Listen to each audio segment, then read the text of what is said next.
Hey everyone, and welcome to Evidence Mastery. I'm your host, Dr. Masood Tusi. Today we're going to do something really exciting. We're unlocking the power of real-world evidence by diving deep into what is, honestly, one of the most incredible data systems on the planet, the Swedish health registries. So let's kick things off with this powerful idea from the Swedish arthroplasty register. Register studies represent real-world outcomes. This means the results are highly generalizable. You know, that right there, that's the whole ballgame. This simple concept is the absolute foundation of its power.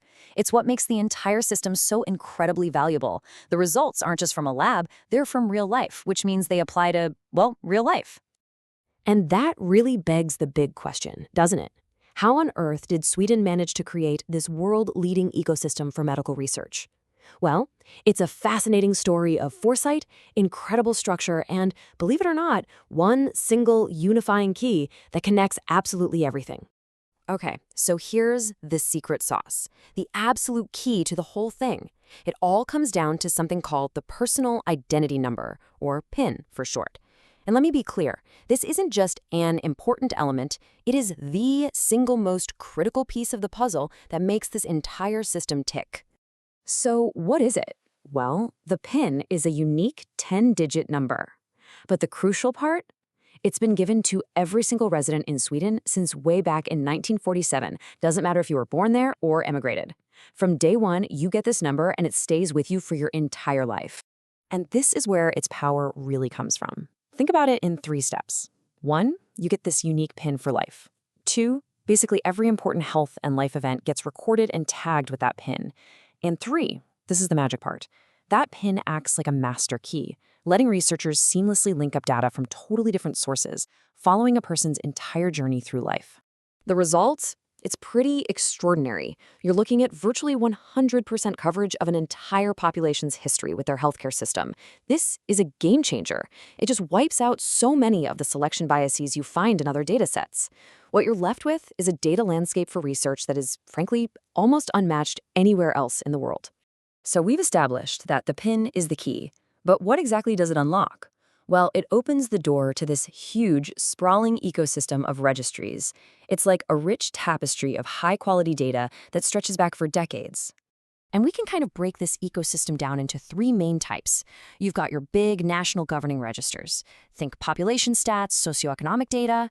Then there are 108 highly specific national quality registers, which track specific diseases or treatments.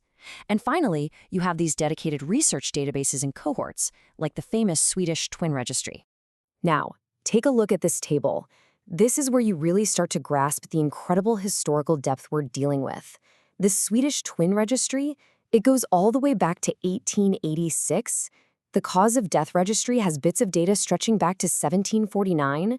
I mean, come on, this isn't just data. It's a multi-generational legacy of human history recorded in numbers.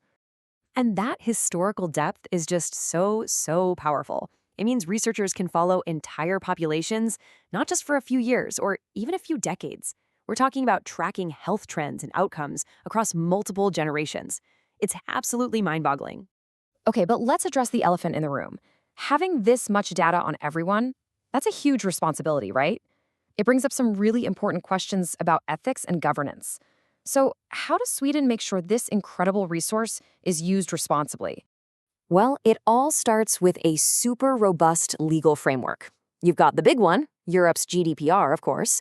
But on top of that, Sweden has its own specific laws, like the Patient Data Act and the Public Access to Information and Secrecy Act. These are designed to strike a really careful balance between providing access for research and protecting individual privacy. Now, here's a really key point you need to understand. For this kind of register-based research, they don't actually require individual informed consent for every single study. And I know what you're thinking, but hold on. That is balanced by an extremely strict, multi-layered review and approval process. It's not a free-for-all. Getting access to this data is, by design, a tough road. It's a rigorous 5-step process. First, researchers have to contact the registrar and plan out their project. Then they have to get approval from the Ethical Review Authority. That's mandatory. After that, a formal data application, followed by a confidentiality and harm assessment. And only after jumping through all those hoops do they get the data. And even then, it's de-identified. The personal PIN is swapped out for a random serial number. And there are specialized gatekeepers that manage this whole thing, like the Center of Registers Västra you see here. These centers are absolutely crucial.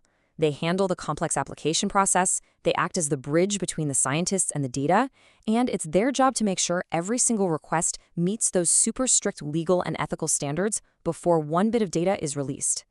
Okay, so after all that structure, all that oversight, what's the payoff? What do we get out of it? Well, let's take a look at the absolutely incredible scientific discoveries that this system has fueled. Let's just start with a number that really drives this home: 338. In its first decade, just 10 years, data from one single registry, the Prescribed Drug Register, was used in 338 separate scientific studies. Just think about that for a second. That's more than 30 publications a year from just one data set. That is a staggering rate of knowledge generation. And this chart right here, it puts that impact into a picture. You can literally see the number of scientific papers just explode right after the registry was established in 2005. It's such a clear, direct line between making the data available and the research that followed. And this isn't just a one-off. Look at the Swedish Arthroplasty Register. It's the same story, a consistent stream of high-impact research. But not just for a decade, we're talking for over 40 years. This proves the incredible long-term value of this kind of system. When you put it all together, this explosion in research across so many different fields, well, it's just undeniable proof, isn't it? It shows the immense scientific value you unlock when you have data that's comprehensive, linked, and tracks people over long periods of time. So let's just recap the key takeaways here. What are the 3 pillars that make Sweden's RWE system so powerful? Number 1, the personal identity number, the PIN, acting as that universal key. Number 2, a massive, comprehensive ecosystem of high-quality, long-term registries. And number 3, a really robust ethical and legal framework to make sure it's all used responsibly. And hey, if this stuff fascinates you and you want to dive even deeper, I've actually written a comprehensive book on this very subject. It's called Real-World Data: Sources and Solutions, and you'll be able to find it on Amazon.com starting in December 2026. All right, that about wraps it up. Thank you so much for joining me for this explainer here on Evidence Mastery. I'm Dr. Masu Tusi, and I really hope you found this deep dive into the Swedish health registries valuable. And I'll just leave you with this one final thought to chew on. When you have decades of data on an entire population, the biggest, most exciting question isn't what we've already found. It's what medical breakthroughs are still out there, just waiting in the data to be discovered.